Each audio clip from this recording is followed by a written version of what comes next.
Hey guys, welcome back to my channel. The AI gold rush has been going on for more than 2 years now, and many investors are still chasing GPUs, AI models, and applications. But if you ask me what type of company may offer greater earnings visibility in this AI boom, my answer is simple. Companies that get paid no matter which AI company ultimately wins. In other words, the companies selling the shovels. Every gold rush has the same pattern. The most consistent winners aren't necessarily the ones who find the gold. They're often the companies selling the tools, equipment, and infrastructure that everyone needs.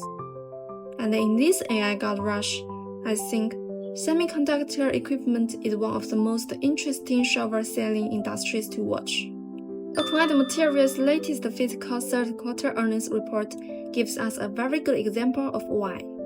So, in today's video, we will take a look at how their earnings report illustrates this point.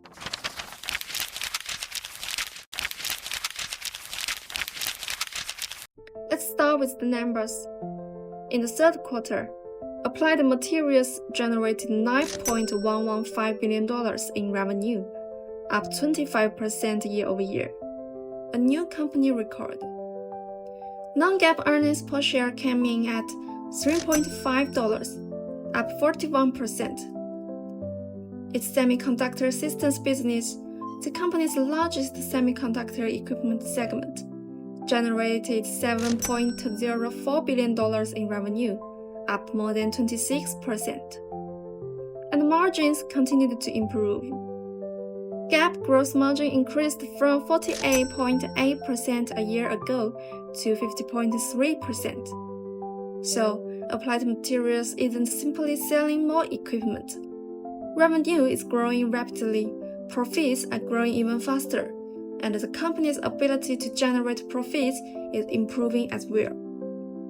But what really makes me think this industry hasn't peaked yet is the company's outlook.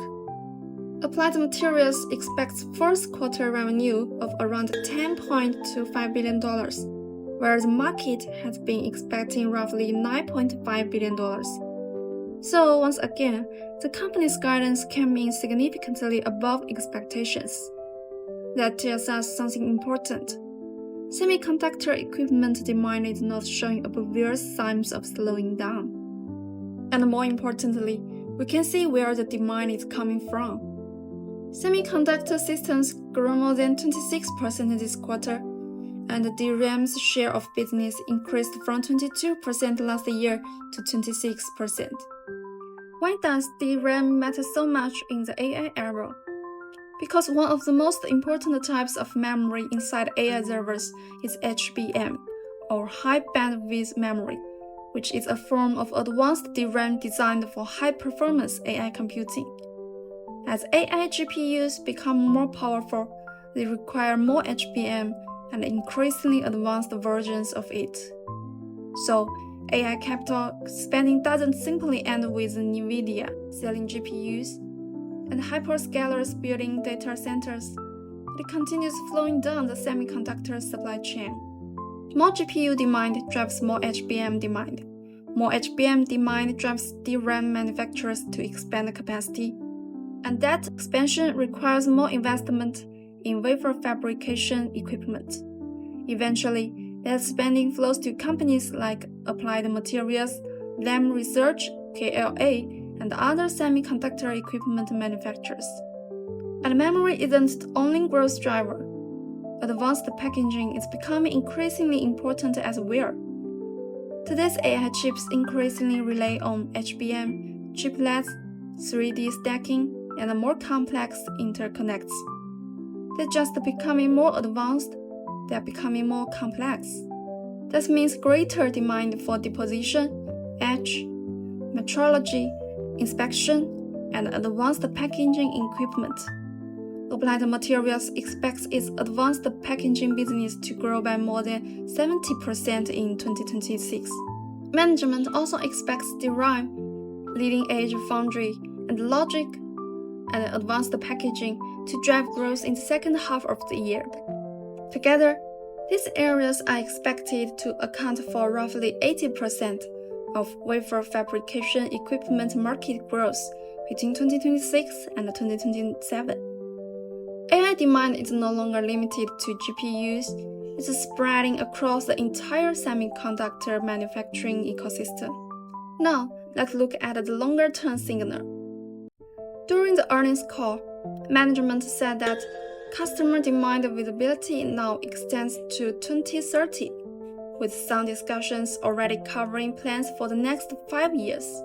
Applied Materials is also investing heavily in its own manufacturing capacity, with a goal of roughly doubling system output capacity by 2028, while preparing for further growth into 2030. And this is where I think the idea of settling becomes important. I'm not saying AMAT's stock price is guaranteed to go higher. I'm saying that the industry's demand outlook for the next several years is becoming increasingly visible. Customers are planning capacity years in advance, and equipment manufacturers are expanding their own production capacity to meet that demand. And there is another very important cycle happening here. On one side, AI chips are becoming more complex. HBM stacks are getting more advanced, chiplets are becoming more common, and 3D stacking is becoming increasingly important. That means more manufacturing steps and more equipment value per chip. On the other side, AI is also making the entire industry more efficient. And this raises a bigger question. If AI becomes dramatically more efficient, could that actually reduce demand for chips? I don't think so.